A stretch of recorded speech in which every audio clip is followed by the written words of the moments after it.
Hi everyone, welcome to Casual Watch Talk Sunday Social for a what should be a lively debate about Windup New York. And we've got a special guest, Kieran from Top Tier Tickers. Thank you for joining us. Hello. And Lucy isn't a special guest? And Lucy as well. I'm just not special anymore. Lucy's the regular special guest. Yes. Well, should we before we dive into Windup Watch Fair, and guys, in the comments, if you were there, let us know, say hi, or if you've got any questions as we're going through this, like what we thought of the show, if there's any brands that you were interested in getting our opinion on that was there, just stick them in the comment section. But should we do a wristwatch check? Mark, you're kind of in the hot seat. What are you wearing? So I am wearing a Windup pickup. This is the Younghans Mega Solar something or other. Beautiful, beautiful piece of design. What Bauhaus would inevitably have become had they actually survived long enough. But crappy operating system, but a beautiful, beautiful ceramic case and bracelet. Awesome. So well done. Oh, is that full ceramic? Full ceramic. Oh, nice. Yeah, nice. Oh, really cool. Lucy, what are you wearing? I'm actually it's Sunday Fun Day, so I have the Fears Toppers confetti collaboration. Yeah, You can see it up close there, but yeah, it looks like hundreds and thousands that you put on. In America, is it called hundreds and thousands that you have on ice cream? Yeah. It's not called hundreds and thousands. Sprinkles. Sprinkles. Yeah. Hundreds and thousands. Hundreds and thousands always sounds better, though. Just like to make everything extra. Kieran, what are you wearing? Yes. In honor of the Windup. Oh, you got one. I got a Manhattan in Manhattan. Yes. Nice. Oh, very cool. Very. I cool. actually prefer the gimlet though. I prefer the gimlet, but. Oh, do you have the gimlet, or was that? Yeah. I have to buy all three done now, so I bought the mimosa as well. But I still think the gimlet's the best one. Yeah, you've got to set a precedent now. You have to have the full set. It was annoying because I didn't even really want to buy the Manhattan, but I was like, well, I'm here, I might as well buy it. And then now I've got the two, and I'm like, well, I might as well get all three and put them all in a box together. But you can't have 2 out of 3. I know. So yeah, I'm 3 deep now. So how long did you have to wait in the queue to join the queue to buy the watch? I was queuing for ages. I was in the press one, so I got in early, and so I managed to get the cherry, and I just waited until the queue finished, and then I went and picked mine up. Because if you've got the cherry, then you're guaranteed a watch. So yeah. I didn't queue up. Nobody had to queue up, by the way. You can just walk around the show until there isn't a queue, and then you can pick it up. But everyone decided to queue up. So yeah, I just waited. Yeah, it was a great shot, that wasn't it? Because they had the wrap on the wall, didn't they? And then everyone's queuing for it. Well, that was the second queue. Then there was the queue actually at the booth, and then there was the 200-person snake to join the second queue. There really was a queue to get in, a queue to get in line for it, and then a queue to actually pick them up as well. So it was quite entertaining to see from like across the room. Yeah, so it was even worse at British Watchmakers because the queue. There wasn't as many people at British Watchmakers, so everyone was stood in the queue waiting to buy it. And then, there was less people walking around and going seeing watches. Where at least at the Windup show, there was thousands of people in there, so everyone still got, people at the booths. Where in British Watchmakers Day, it was like for 2 hours, everyone was locked up trying to get the gimlet. Yeah, and it's funny, they probably at the Fears and Studio Underdog saw more people queuing for them than Braemont, and Braemont seemed to have rented out half of that top floor, didn't they? Yeah, so that was quite funny. I'm wearing one. I didn't buy this at the show, but they were at the show. This is the Brava Heritage watch. So Magnus and Johan were there. They sent this in actually before the show, but it's like a 37mm automatic with sort of cycling themes. So they're based on heritage cycling teams. So yeah, it doesn't have the date on it. Before anybody calls me out, but the reason I agreed to do it was not only are they real. I mean, I'm surprised at the quality of them, really, really good. But also, my sister and my future brother-in-law are big cycle fans, so might get me out of that. I'm surprised those aren't Destro. Destro. You know, with the crown on the left-hand side, so it doesn't dig into you. Oh, yeah, that's a good point. Is that what it's called, Destro, not left-hand drive? I thought, yeah. I was like, is that what it's called? Am I supposed to know this? Wait. You just have to be a weird person like me to know that. And now I suppose, like, as a right-handed person, I don't have the issue of it being on the other wrist and then needing to know what it's called. Yeah. So we had one. Actually, perhaps Braymont should do a collab with Studio Underdog. Then everyone will like them again. Oh, dear. I don't mind Braymont. The current lineup has matured enough to, you know, they've got some nice watches. Their Stealth watch that was there is fine.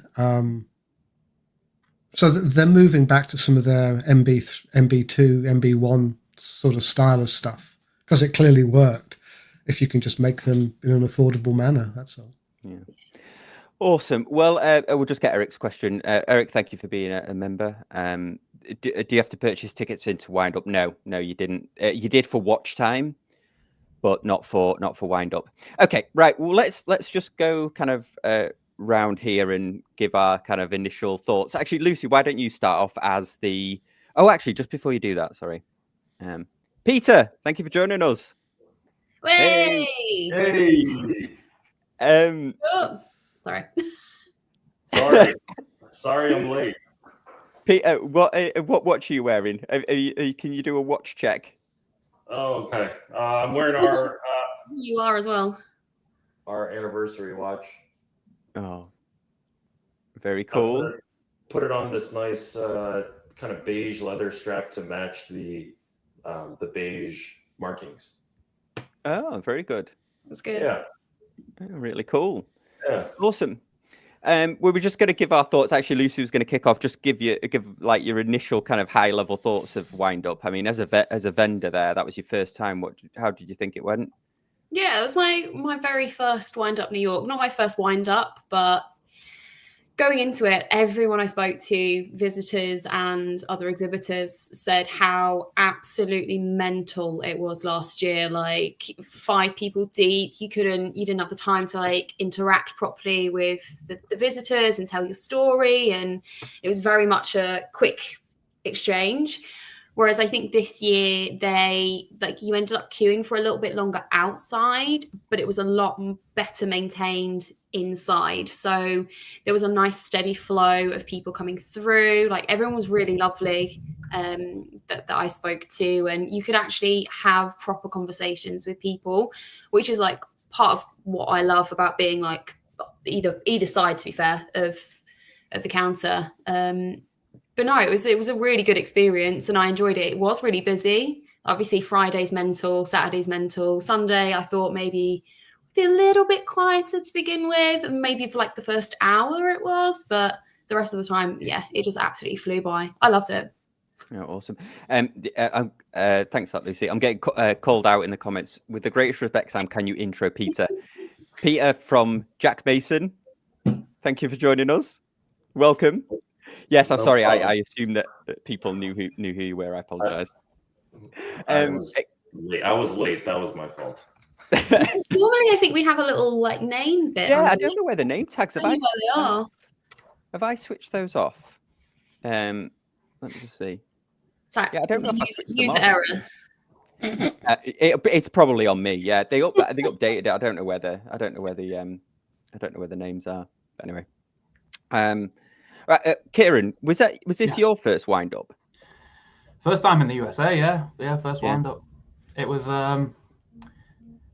New York was exactly how I expected it to be. First of all, like just to a T. You know, Windup was different than I expected. Like I'd heard the stories of 5-6 people deep at each stand. Wasn't quite like that. It's still super busy. So I've got 2 points of view on it. As a collector and as an enthusiast, which I was there for the first day as a collector, just wasn't filming, just going around speaking to people, getting hands on. It was really good because you had to wait at a stand for a few minutes, but then you could speak to somebody, get hands on. But then as trying to make some content there, it was terrible because it was still too busy to like have any meaningful time anywhere or like even move around and try and get a decent shot because the lighting in there was pretty bad.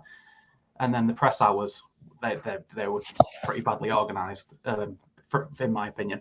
But you know, the actual show itself, as a collector, as a punter who's going in with a free ticket, that side was good.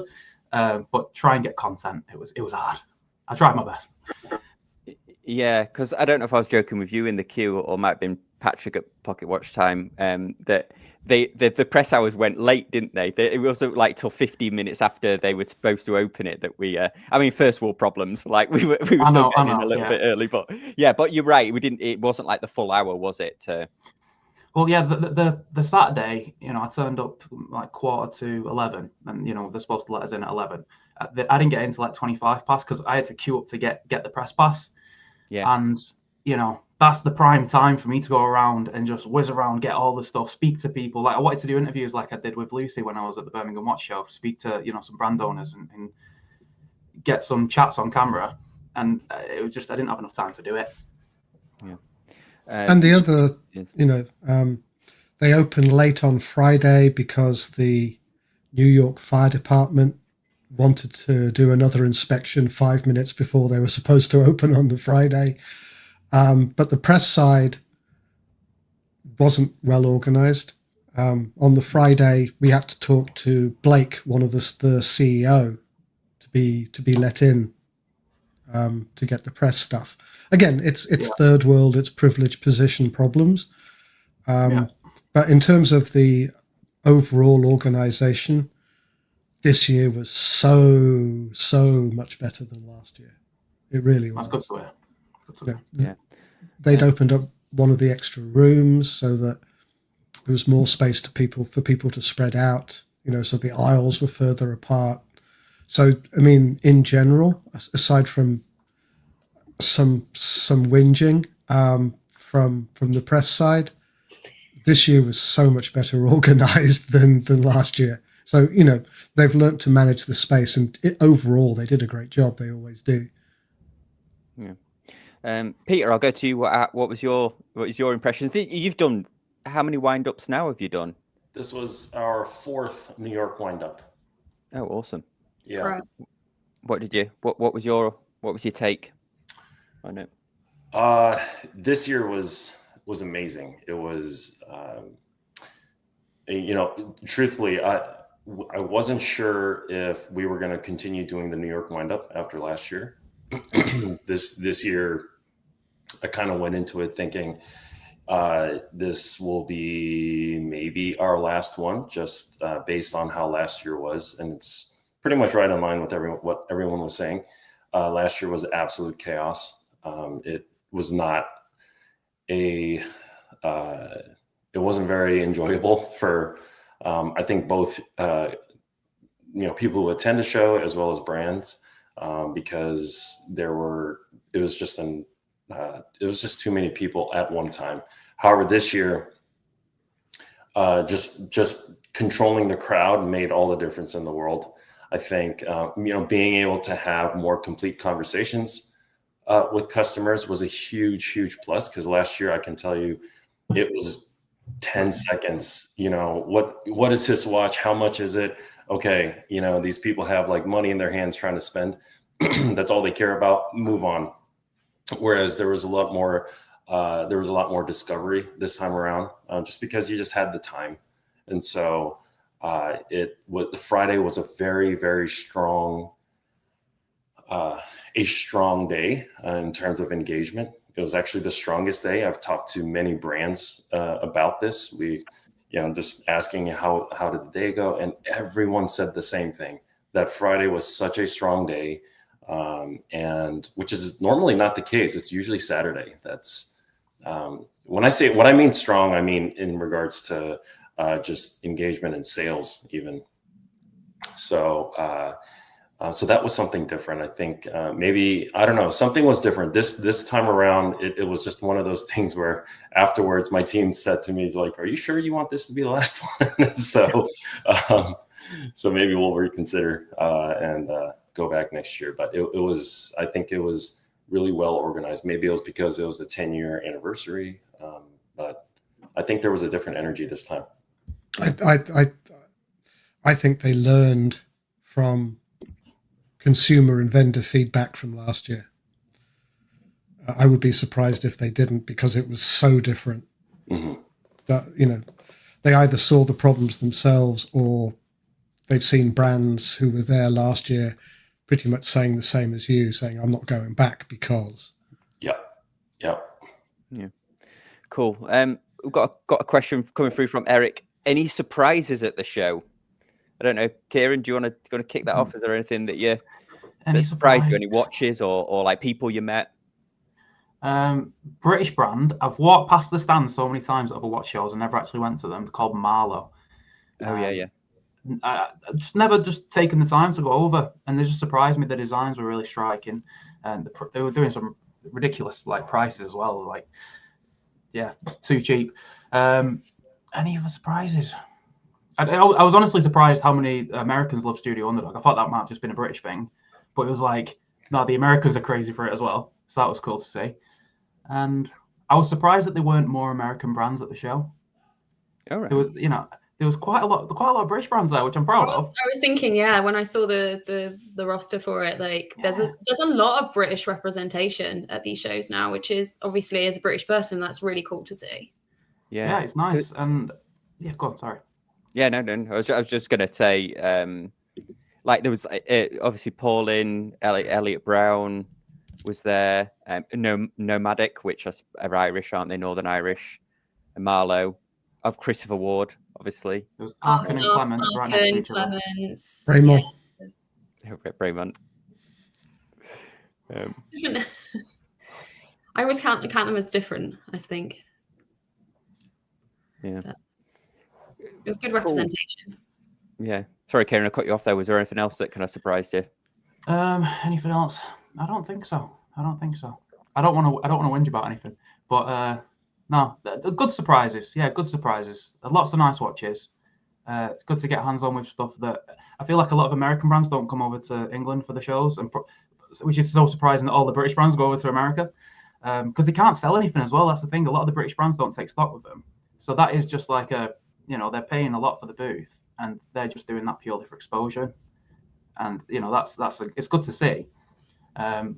Just a lot of American brands. Like, I mean, even it's nice to see some of the big brands there as well, like Bulliver and Citizen. I know they're all owned by the same group, but it was good to see them sort of included in like almost an enthusiast show.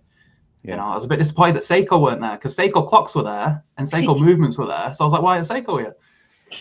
Yeah, they don't do anything for that kind of anything like that. They don't interact with reviewers either, really. Seiko, I mean, Citizen have been really, yeah. Citizen US is awesome to work with. Shout out to Mari if she's watching.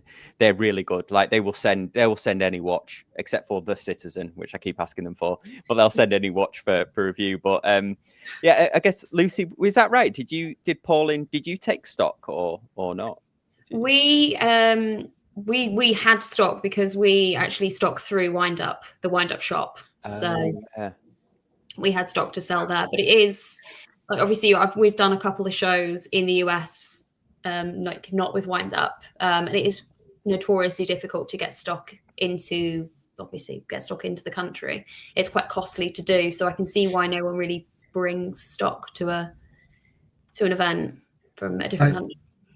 I also noticed that even vendors that were not bringing stock in but using a carnet so that the watches have to come in and out, they were bringing less in because that system's got a lot more complicated and harder to use as well. So whereas a brand might have had 30 different watches to cover their entire lineup, this year they had 10, and they'd had to make a much more careful choice simply because of how difficult it is to get watches into the country under the customs system, even if you're under a carnet and taking them straight out. So you weren't necessarily seeing the brand's full lineup. They were cherry picking what they thought would be interesting. And there was more than one brand saying that. Yeah. Very interesting. Lucy, was there any? People realise like the carnet side of things, like even to get samples into the country to come back, like that there's a fee to have that process go through as well. Yeah, awesome. Was there any surprises, Lucy? Was there anything that surprised you at the show? It wasn't as busy as I expected, and to me that was a positive surprise, because the whole joy of it is that interaction with like enthusiasts and other people. So it was good that I actually got to chat with people, and people were so enthusiastic. Like, even if maybe that particular design isn't for them, there's an appreciation, I feel, amongst especially like the more microbrand independent shows with microbrands and independent like companies. There seems to be a lot more just general passion and general enthusiasm around. So it's obviously my happy place. Well, Peter, same question to you then. Was there anything surprised you? I guess like other watches or like. To be honest with you, I didn't have too much time. I tried to just breeze through the show before the show starts, and just kind of hit up first my favorite brands, good friends of mine, and things like that. But for the most part, I obviously don't try to bother the people behind the booth. Make sure they focus on selling. But other than that, I mean, I don't think that there weren't any surprises other than kind of the theme that we just keep talking about, which is the fact that it wasn't as busy as expected. So that definitely was a pleasant surprise. And so it really, I think it just made all the difference in the world. So that was, just that part was really good. But outside of that, I think everything was sort of as expected. The energy. New York is a different. It's next level energy, even with the sort of limited attendance at any given time. It's just, New York is just always different compared to all the rest of the windups. It's next level.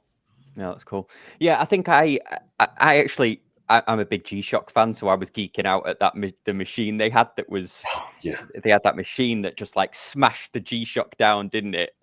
They would put the pressure up and they would put the G-Shock in there, and it would just slam it down onto the metal plate. That was pretty. I mean, I know a G-Shock will take that, but also that's quite a risk to do it at like a public event, isn't it? Just in case it's smashed. Somebody said that the inventor of G-Shock or something was there. Was it, what did they call him? Like the father of G-Shock, or the godfather of G-Shock, or something? He did a talk, didn't he, at the seminar section? Yeah, he did his own little show. I missed that. I didn't know who he was before I went, but I'm not that type of person who goes and listens to a seminar, unfortunately. That was quite cool that he came. And then I suppose the other surprise was that the only place that was doing coffee was the Brew watch stand. And it was like, and they were making it like, the guy was obviously like a coffee artist, wasn't he? So every cup was taking like 5 minutes to make per cup. I mean, 10 out of 10 for his barista skills, but the queue for, because we gave up, but it was free, I think, the coffee, but the queue was like. I think I tried. I got a coffee on the Saturday, and it was like 20 minutes, and all I wanted was the longest black coffee you've got. Just keep it simple, just more than a sip, but please keep it simple. And that was a 20-minute wait.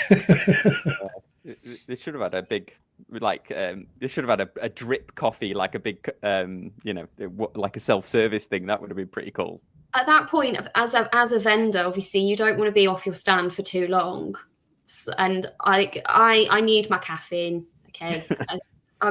It's a problem, but I would have even taken the naffest, horriblest drip coffee if it meant I got it within, more than 20 minutes.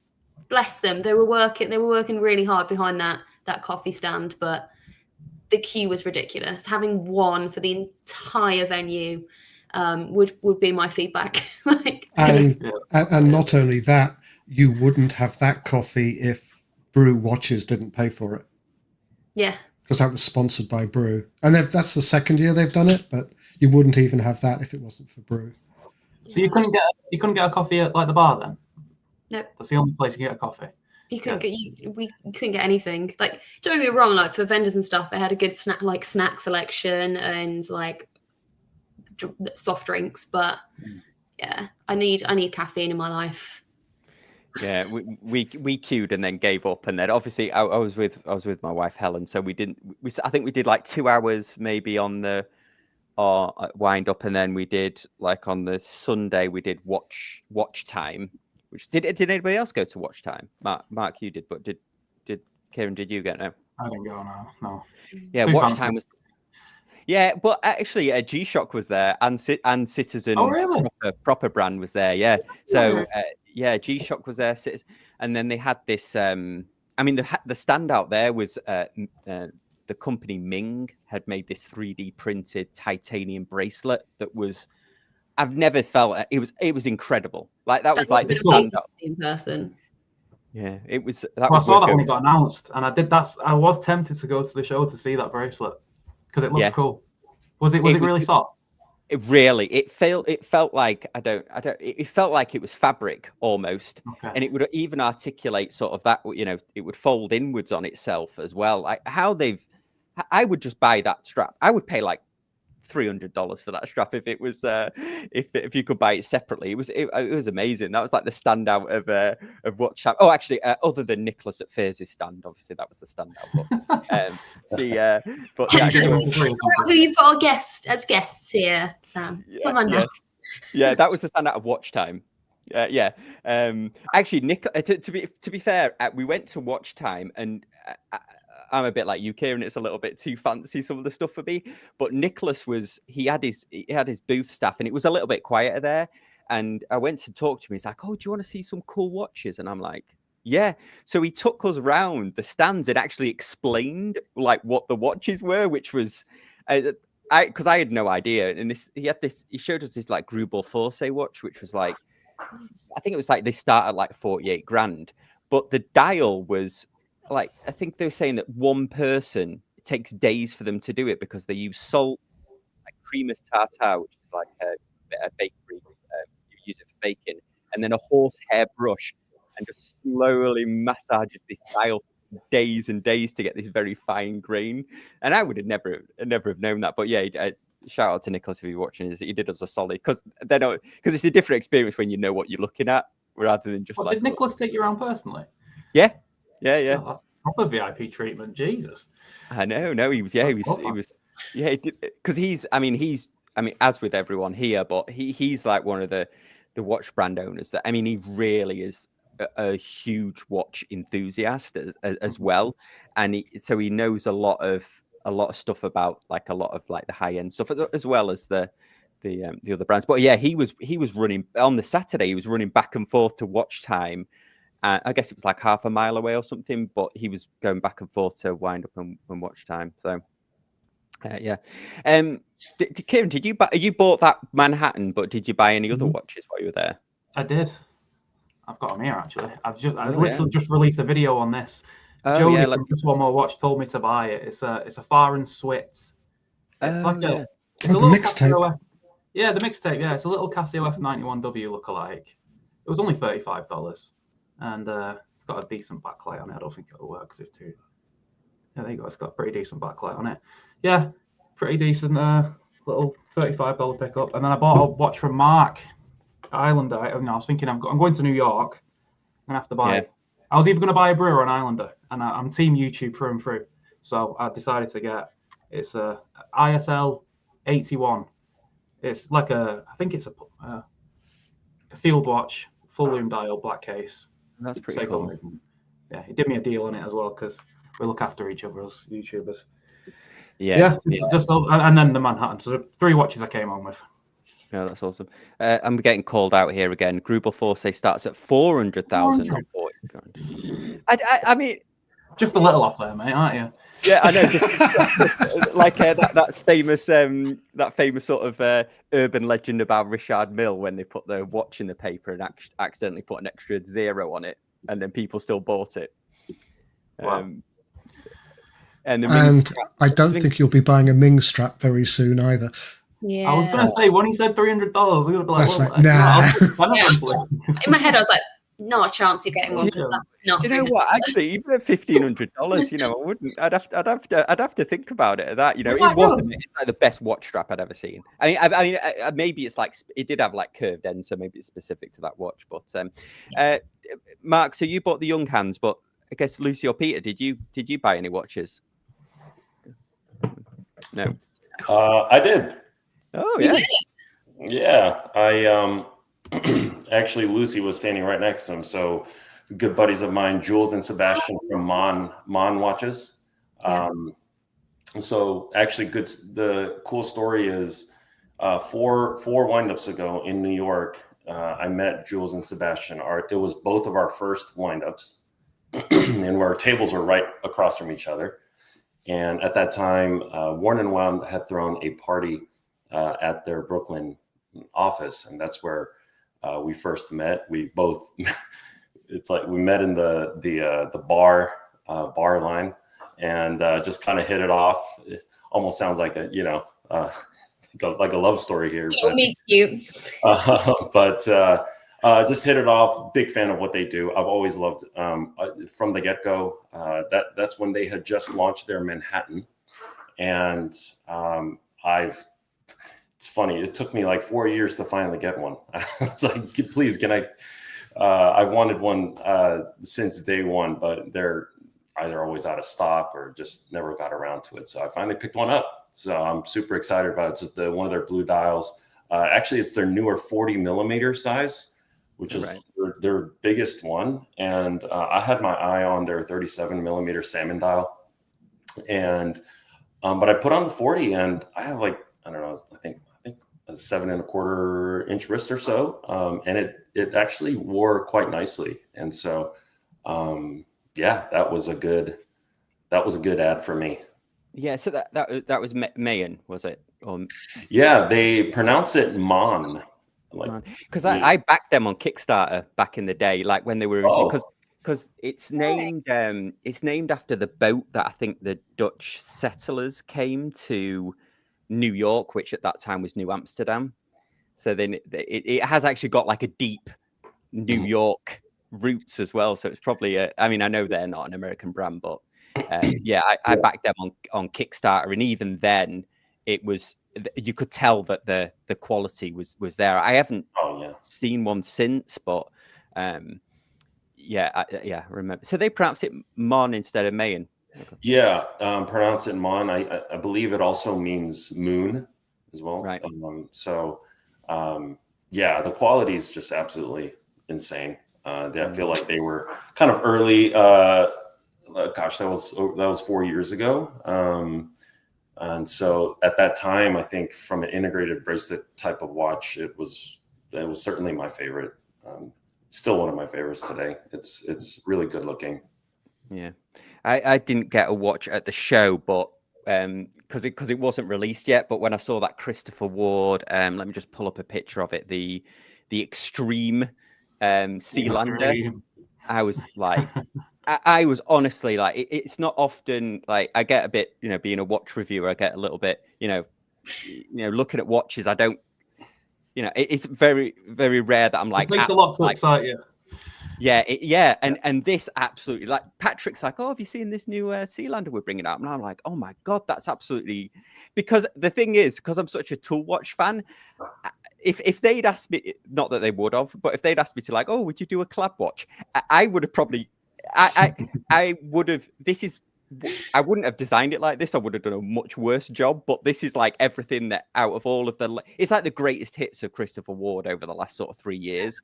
So it's good to see they're not, they're not kind of, they're not sort of just going like Bel Canto. And I know they've got other stuff that's around that, and the Loco, that they're still keeping a hold of those tool watch roots. But yeah, it was amazing. So hopefully that'll come.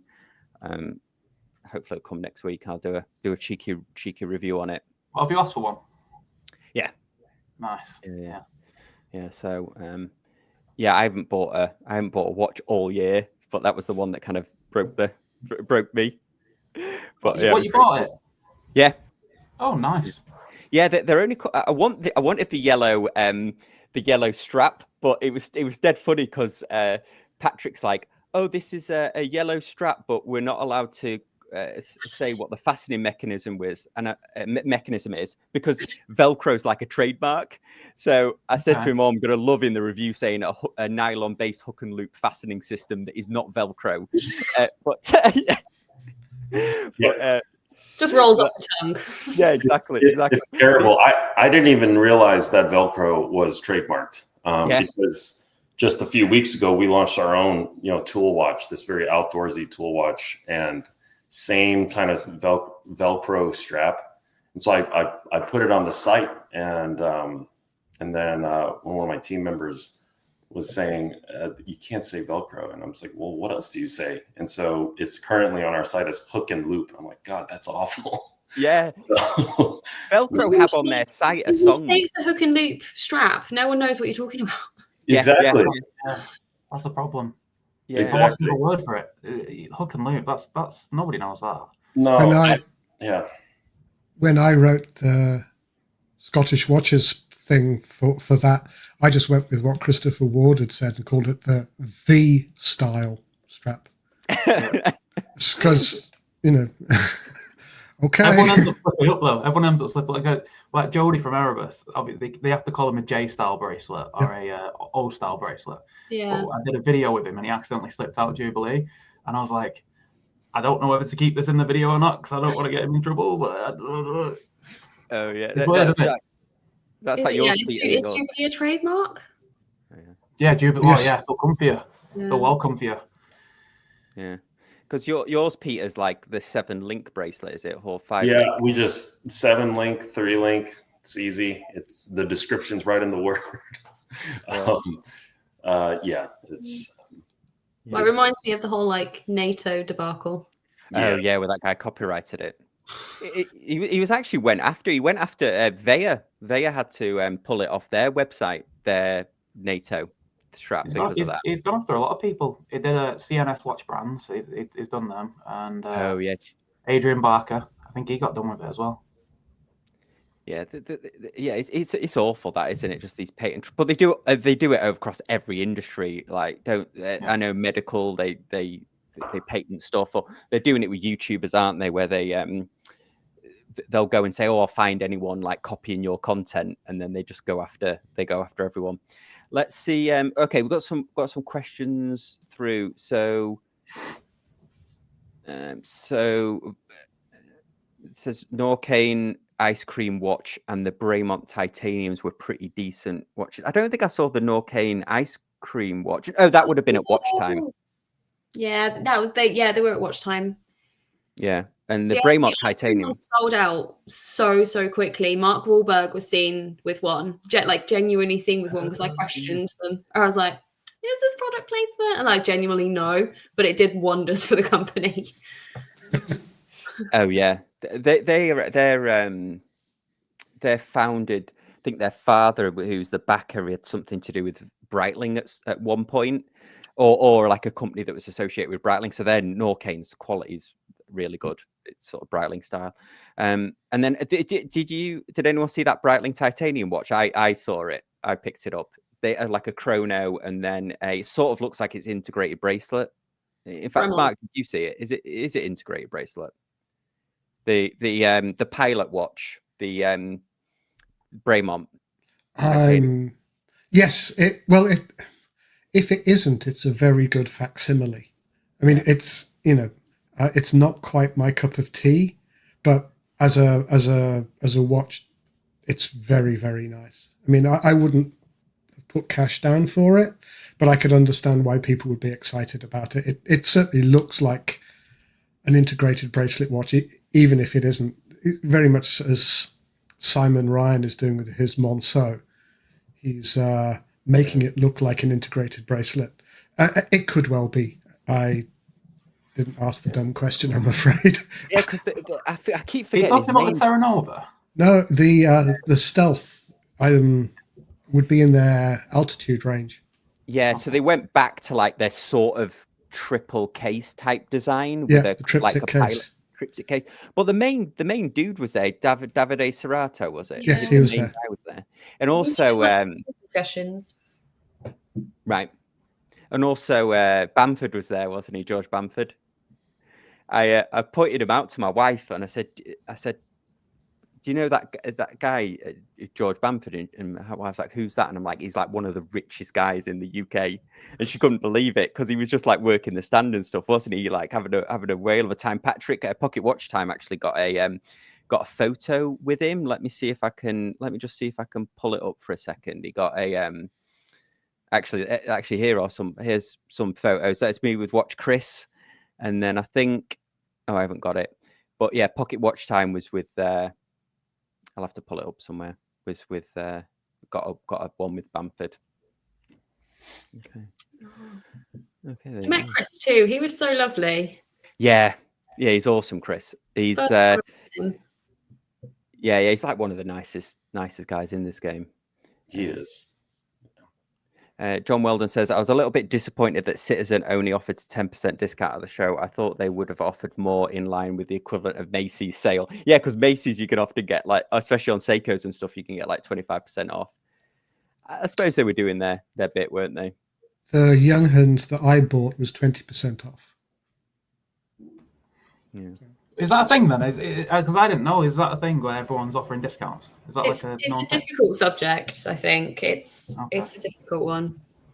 Because I wasn't expecting that. Like, when I went to Ireland to buy, but I was expecting to pay full price, and obviously it didn't be a discount on it. But is that just a done thing all across the? Are people expecting that when they come? Because it's a free ticket, isn't it? You can't be expecting like 25% off when you go in. Yeah, Dallas, they were offering, some brands were offering discounts, but not all. It depends on the brand, like from both sides of things, like both sides of the table. I feel like a discount maybe shouldn't be expected. It would be a nice to have for sure, but I mean, maybe a small discount. But I mean, I know Jody told me how much he paid to vend, and it was like, it's a lot of money. Yeah. So you can't afford to give too many discounts out because you're already in the big hole. Yeah, I suppose the advantage of giving a discount at a show, though, for the brands that do it, is it's creating that compelling event to make somebody buy it like there and then, instead of like, oh, I really like the watch, or I'll check it out on the website or whatever. It says, well, look, if you go now, it's we'll give you 10% off or whatever. I think Christopher Ward were offering the equivalent of their showroom discount. So if you buy from a showroom, you get a 10 or 15% discount, and I think they were carrying that through to Windup as well. Yeah. Luckily, Christopher Ward had a lot of space in front of them, didn't they? They were on a back wall downstairs where nobody was the opposite side of them, which is what they need, because I think, Peter, if you remember, and Lucy, you were there at the Dallas one. It's like 5 deep at their stand, wasn't it? You couldn't, that corner of the room you couldn't access. Yeah. Well, the quietest time of the show, I thought, was the sort of last hour and a half or 2 hours on Sunday afternoon, and Christopher Ward was still 3 deep. Yeah. There were a lot of stands, and you could see people going, "Can I pack up now? Can I pack up now? Can I pack up now?" And Christopher Ward was still 3 deep. Yeah. I forgot. That's the first time I ever met Jody. Actually, I'd never met him in person before or been on a stream. Me too. Yeah, it's really, really cool guy in person, isn't he? Well, I mean, yeah, much taller in real life than he is. Yeah. Yeah. That's all people kept saying to me all weekend. Yeah. It's because there's a lot of like Rich at Studio Underdogs tall, isn't he? Jody, obviously UKian, and Nicholas is quite tall. Yeah. Cool. I'm trying to see if they've got any more questions come through. Jeremy just says, I preferred micro brands and micro independents. Windup is my happy place. There was a good mix, though, wasn't there, of like big brands as well, I think. Watch Gang were there as well, which was confusing because they're in it. I didn't realize they were in AD for a lot of brands as well. So they do their subscription model still, but they were like an AD for a brand called Roma and like a few Laco and stuff like that. I think they're like the distributor in the US. But yeah, I didn't. So I saw Laco, and I was like, oh great, I know the Laco team pretty well. And I went over, and I didn't know anybody there. So I was like, oh, okay, it's not Laco then. So yeah. I don't like the AD stuff. I like to talk to the actual micro brand owners, or people close to them, so that you can get a real feel for the brand. Because some of these American ADs, they know a lot about the watches, but you can't talk to them about stuff aside from the watches, like behind the scenes stuff, because they don't know. Yeah. Yeah, yeah. I was chatting to him about Roma because there's have you heard of? Do you know the film series Ip Man? The like Chinese martial arts films. It's loosely based on the guy who trained Bruce Lee, like his original sort of kung fu master or whatever. And they're like one of the films is the guy's sort of dojo, Ip Man's dojo, is it's on a rooftop, and on the rooftop is this huge like Roma sign, like, and most of the film is this Roma watch sign. So I said to him, "Oh, that Ip Man film, that's cool." And he's like, "No, I haven't seen it." I'm like, "That's like the brand. That's the only reason I know the brand, because I think it was like one of these old ones that sort of came back." That's quite funny, but yeah. I'd be interested to know what. Sorry, go on, Lucy. I was just going to say the like when I first got into watches a bit more, and I went through like the vintage eBay scene, I had a few Romas, like vintage Romas. So that's how I know the brand. Yeah. Nice. Yeah. I think they bought them back, haven't they, recently? There's nothing really that exciting, I don't think, about the newer ones, but it's what it is. I'm going to link back to a question you asked me earlier, and you said surprises. The biggest surprise at the whole show was Awake. I've seen them before when I went to Time to Watches. Really? But they were incredible. Like you just walking past, they just like out the corner of your eye, just like blink, and then you come over and you played with them in the light, and they were incredible. So they're about €2,000, and I think by the end of the year, I'd have spent €2,000 because I need one. I really need one. Yeah, massive surprise on them. Is it this one? This brand? Yeah, they're beautiful. Yeah, that's the one. Yeah. So what's they're like, I think it's the baked enamel. I don't know the right term for it, but they're just it's like what Anodane do, isn't it? It's similar. It's similar in that like it's a layering skill. So it's like, I think they put like gold leaf on it. They've done an edition with like crushed seashells to give like that really pearlescent feel to it. But the process is fantastic, and the dials themselves is the most overused phrase in the world, but it really does like play with the light so incredibly well. The dials are beautiful, so if you do have the chance to actually see them in person, do it. And the guys are really nice as well. Yeah, they're great. Yeah, I totally missed this one. I didn't see them at all. Yeah, they were one of the award winners in Toronto. Oh wow. Yeah, I can't remember what category, but yeah, our table was. Was it unusual materials or something? Something like that. I mean, there were quite a lot of categories, so I couldn't keep up. But yeah. Yeah, I totally miss them. That's a shame. They do look pretty cool. They're against the back wall next to Duckworth Press Decks, and yeah, stole the show for me. Literally like behind us. Yeah, oh, that's cool. I was surprised. One of the brands that I didn't I'd reviewed one of their watches before is the Thai brand Wise watches. Uh-huh. They do like Damascus steel cases, sort of, but it was quite cool that they'd come all the way from Thailand, because they do like a decent job of their watches. They're brilliant. Brilliant. They're one of the only brands at the show that they exclusively use 904L steel, so that's their little thing. But the designs are quite classical, but they're just insanely well built. I don't know who the supplier is, but for the money, they're under $1,000, most of them. And they had a new dress watch there that was like best way to describe it is like a red curtain. It was strange, but it was gorgeous. Yeah, a bit like the Awake where it caught your eye. Yeah, because I don't know if they used to come in like a carved wooden box. Yeah, they still do. Oh, they still do. Yeah, that's amazing. It's with their sort of logo carved in the top and stuff. Yeah, they do. They did a really good job. I'm trying to think if there's any other like surprises that I saw. It was.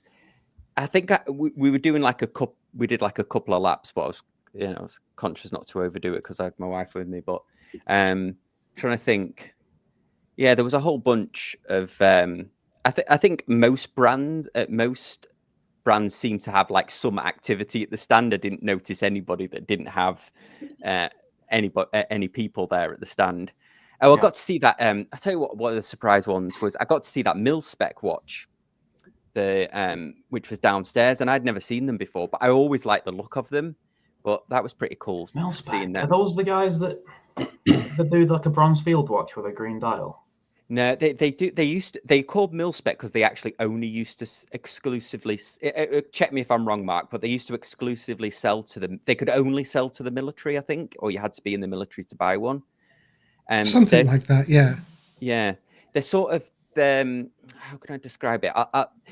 They're like a very sterile dial, sort of like black with white hands and white indices, very flat. They're quite tall. They do like a chronograph, but they look really cool. And I was glad that they were there in person too, so I could see them. And then who else was there? I know like Marathon was there, but I kind of gone off of Marathon a bit just because of the way the pricing is just shot up. Your favorite picks are the complete opposite to mine. So you're going around looking for all the tool watches. I'm going around and looking at Kuo, Awake. Brew were really cool as well. I like the weird stuff and dress watches. That's what I like. But yeah, it was my first time seeing the whole Kuo range because they've not been over to the UK, and they were incredible as well. And they're really nice people. Yeah. My surprise, because I see a lot of watches, and I was in full cynical mode, I think, for a lot of Windup, because it was hard to find something that you'd said, didn't you have this last year? What have you got that's new? A lot of things that weren't surprises. Then I ran into a stand that was called The Watch Craft. And they were the sort of this gothic horror style hand-painted watches. And I went up to them and said, was that deliberate? Did you just change the vowel to make it watchcraft, not witchcraft? And they go, oh yeah, that's totally deliberate. We meant to do this. And they were so different from anything else in the show. I mean, I don't want one. They're not my cup of tea at all. But they stood out just for being themselves, not being a copy of anything, not looking like anything else. So this little, brand that's been going for 30 years, with hand-painted or mostly hand-painted dials and very funky sterling silver straps, they just stood out for not looking like anything else. Yeah, the Watchcraft. There you go. Yeah. Oh wow. I don't say anybody. I didn't go over. I saw them. They was on the corner, weren't they? And I kept meaning to on the corner downstairs. Yeah. And they don't look like anything else. No, so right. They stood out to me because they were not copies of anything. They weren't a field watch. They weren't a tool watch. They weren't a dress watch. They were their own thing. What were they like? Sorry? What were they like quality-wise? Were they good? They said most of them were quartz, and they just started doing automatic. Mm-hmm. So I wouldn't put them in the top 10 quality-wise. I mean, the thing is that there are very few badly made watches anymore. Yeah, sure. So the quality is okay. It's not exceptional, but it's what they're selling is the look. Yeah. And just for standing out, nothing looked like them. So they were my surprise. Something that I, when we were kind of debriefing with the team, and something that I just actually noticed during the show, and part of what actually this probably qualifies as a surprise for me. Last year, again, it was absolutely nuts. And I thought the reason I thought it was having the opposite effect, just because it was so big and there were so many people. At any given moment, how could you even focus? People weren't focused on any one brand. You're just kind of going down the line, right? It's like speed dating in a way. But going back to the comment of that Friday, the opening day, everybody was selling watches, and I mean every brand. And Sam, to your point that you didn't really see any empty tables, it's so true. I've talked to I don't know, 30, 40 different brands. I like to just kind of go around and just get their thoughts on the show. But everybody was selling brands I never even heard of. Or like, yeah, I sold like 8, 10 watches. And I'm like, wow. And so what that kind of told me was there are so many wrists to go around. The market is so big, and there's a customer for everyone. Just like this watchcraft that you're talking about, there's a customer out there for that, And so it's really interesting to sort of see that all happening under one roof. All these people were they were all selling watches, and it was pretty incredible. Because like you would kind of think, all right, this is a very competitive landscape, and to some degree it is, but as long as you're able to, from a brand perspective, if you really understand your customer and hone in on that, you don't have a problem. I think some of the challenges that brand owners have is, it's trying to stand out, going after that same customer. And at the end of the day, that same customer, if many of us share the same exact customer. In fact, it's cool to see, but that's one of the nice things about that New York show is it's a show that you can go. It's expensive to go to, but it's really sort of a concentrated sampling of understanding who your customer is. So I thought that was interesting. And we've said it wasn't busy, but don't forget the first person in the queue to get in got there at 1:30 in the morning. I heard about that. This is and there's verified proof that the 9th person in the queue was there before 6 a.m. And the queue went from halfway between 37th and 38th down to 38th, all the way down the Avenue block, all the way around the corner, and all the way back. And one of the Windup staff walked the queue before it opened, and he said, big guy, so he said it was a 4 minute 46 second walk from the start of the queue to the end. He had the video. So he ended up it almost went around the whole block back to the entrance. It was only like about 20 people off doing that. So I queued up on the Friday, and that's where it was. I was pretty much round the side on the Friday. It took about 25 minutes or half an hour to get around. So it was moving quick. But yeah. My advice would be, if you want to go, Sunday afternoon is the time to go. It was the only time I didn't see a queue. Yeah. Awesome. That's what was surprising, that it was a little bit less quiet, everybody's saying, but there was a constant queue all day. Yeah. So I don't know if they'd lowered actual capacity in the building, or whether just that extra room made a Well, big difference. they'd also opened up the extra room, which I think really helped them. Between the extra room and I think they monitored the amount of people coming in. So they still had thousands upon thousands of people attending.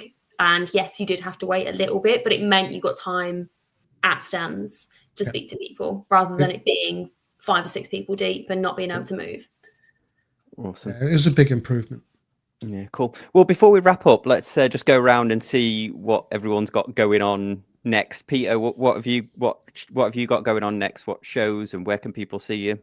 Well, this upcoming week, I'm actually going to see you. We're for the first time, we're taking the brand to Florida. Florida has become a huge market for us. I think in the top 5, maybe even in the top 3. And so we're going to do a couple of Red Bar events in Miami and Orlando, which is where I'll see Sam. And then the week after that is Intersect.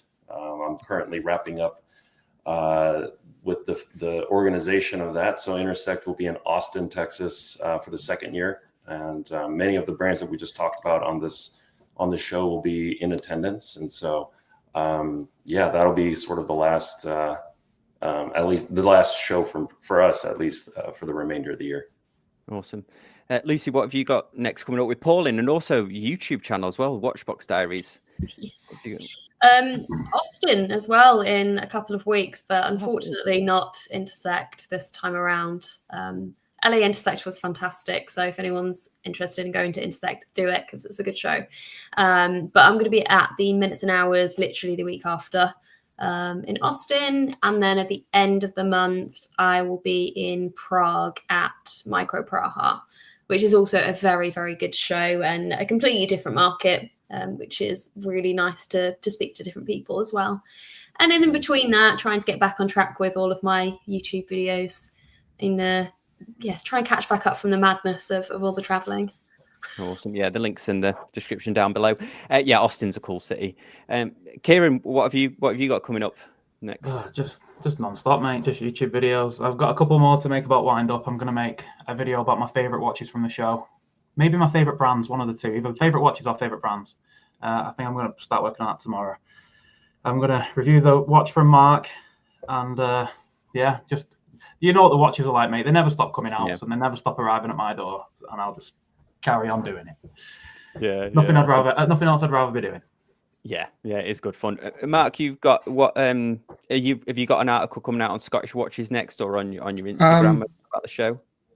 I do. I'm starting to put the Windup article out. This week's been hectic, so there will be an article on Scottish watches about the Windup show. And thank you for the input that I've got from the other guests today, because you've helped me write that in a way that is going to make it actually readable rather than a mess that was what I was planning. Never. Awesome.